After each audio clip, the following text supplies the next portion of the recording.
How old were you when you went? Wow, that's a good question. I was probably about 22, 23 years old. What was your most memorable event? Most memorable event? Yeah. Wow, well, at the end of the war, the Air Force was trying to become separate. At the time, they were known as the Army Air Force, and they wanted to become known just as the Air Force. So at the end of the war, well, I was assigned to taking pictures just for the Air Force. And so we flew from the Philippine Islands into Japan once it was open, and then from Japan, I would say it was probably the most memorable moment was we flew down to Hiroshima, where the atomic bomb had been dropped. We flew down there 1 month to the day after the bomb had been dropped, and unfortunately for us, we didn't.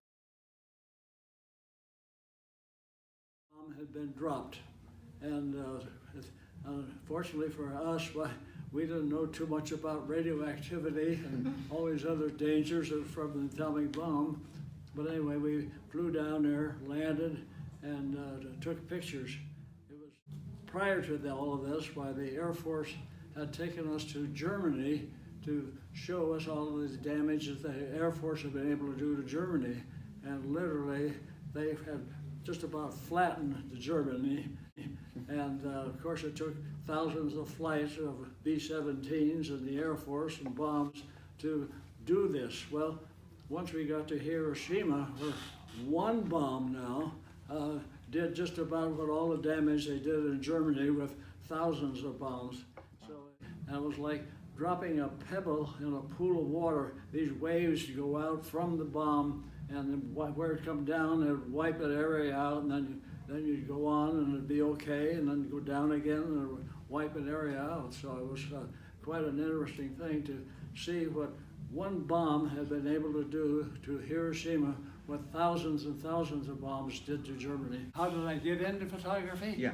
Well, I had a friend, really, it was through a friend that I got into photography originally, always kind of interested in it, but they had a job opening at this Acme News Pictures, which was the company I worked for, and they called him a hypo bender in those days, because what they did was mix chemicals and printed the darkroom, and so they hired me. And an interesting thing you guys will appreciate, I was working for $16 a week, a 40-hour day. Sometimes much longer. We never really thought of overtime pay or anything like that. Wow. When did you come back home to When did I America? come back home? Well, it was we had a really interesting thing about going down to Hiroshima, which I feel is interesting, at least. We went to Hiroshima, and they were given the credit for ending the war and winning the war and whatnot. And this didn't make General MacArthur too happy, who'd been out there for 5 years fighting the war. And so when our guys, at the time we were still under the jurisdiction of the Army, why we had to go to General MacArthur to request gasoline to fly down to Nagasaki, which was where the second atomic bomb had been dropped. And so we requested the gasoline, and General Mercer and says, "Sorry, we're short of gasoline, you can't go." And so I had the very difficult decision to make, because as a correspondent, by then they were going aboard the Missouri to sign the peace treaty. And so I then was assigned to going aboard the Missouri to sign the peace treaty. Was there any enjoyable times overseas? No, it wasn't enjoyable at all. In the Philippines, was the darn mosquitoes, and they loved me. I could put repellent on, and they still come up and sting me.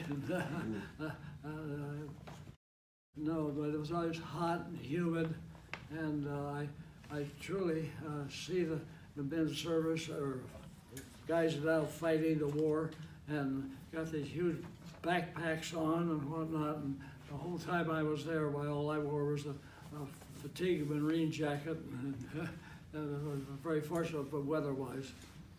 So you went to Tokyo. Was that after Hiroshima?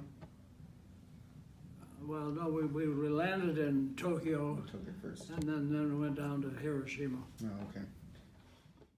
How did you react when America went to war with Japan and Axis? Well, all I can say is there that I wasn't anti-war or anti-for-war. All I know is that we had a president that said, "I hate war," it was Roosevelt, and but when Japan bombed Pearl Harbor, why that gave him the opening then to say, "Hey, let's go," because really everybody was concerned about the Germans. Believe me, they were not concerned about the Japanese, because one of their generals said that they afraid we were awakening a sleeping giant, which basically they did. They really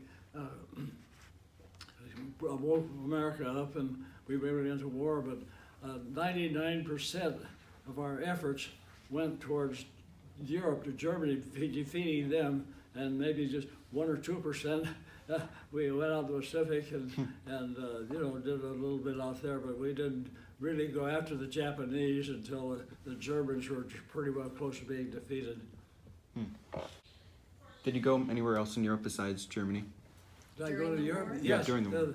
The Air Force actually took us on a trip around the world. And Wow. we started out from here and went to England and saw all of their underground preparations.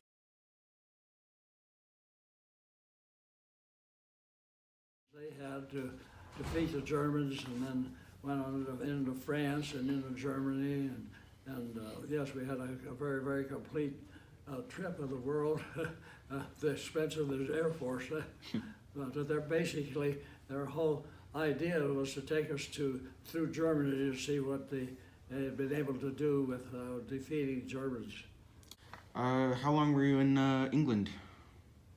Again, maybe 3 or 4 days, whatever the Air Force took to get us through all their underground stuff and showing their headquarters for their war effort and so on.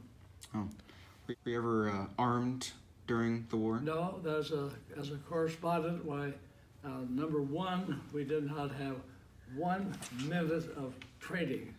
And then number two, we were not allowed to carry a gun, because if we had been captured, we could be captured as a spy, and they could shoot us. So no, I did not have any gun. Did you have any nicknames for the Japanese soldiers, or did you hear any nicknames? Well, they all call them Japs in those days. And, they weren't Japanese; they were all Japs. And How did your family react to you leaving the country? well, I had I guess when I first went in, I had a 2-year-old daughter, and they obviously weren't too happy, but they were also. I volunteered because I was patriotic, and they went along with my thinking. Oh, so they supported you? Yes, very much so. Oh, yeah. That's good. Yeah, my wife was great at writing letters to me all the time. And, I guess Gail's got an awful lot of them that not that your mom wrote, but where I wrote His back to letters, her. yeah. And so, Do you have any more children? yes, I had 2 more. I had a boy and a girl, and fortunately I have Gail, which has really been a tremendous help to me as I've gotten older and can't get around, and I depend upon her for transportation and getting to doctors and this sort of thing. So yes, it's very important to have some children, believe me. Food did you eat over there? During the war? Yeah. Yeah. Oh, well, we ate American food. Okay. Oh, yeah, we had American kitchens. Yeah, that was that shock of my life.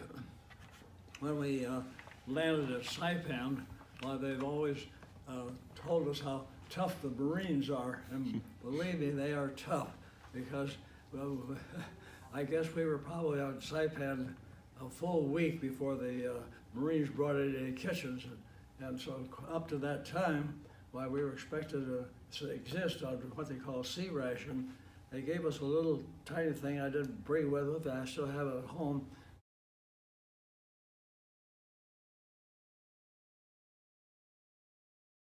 So we ate C rations. The only problem with me is that first day I was there, why I opened a can and the aroma just hit me like it was dog food.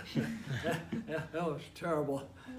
And on top of that, the Japanese raised sugarcane on Saipan, and they thought flies pollinated the sugarcane. So consequently, why they had tons of flies. They didn't try and kill them or anything like we do.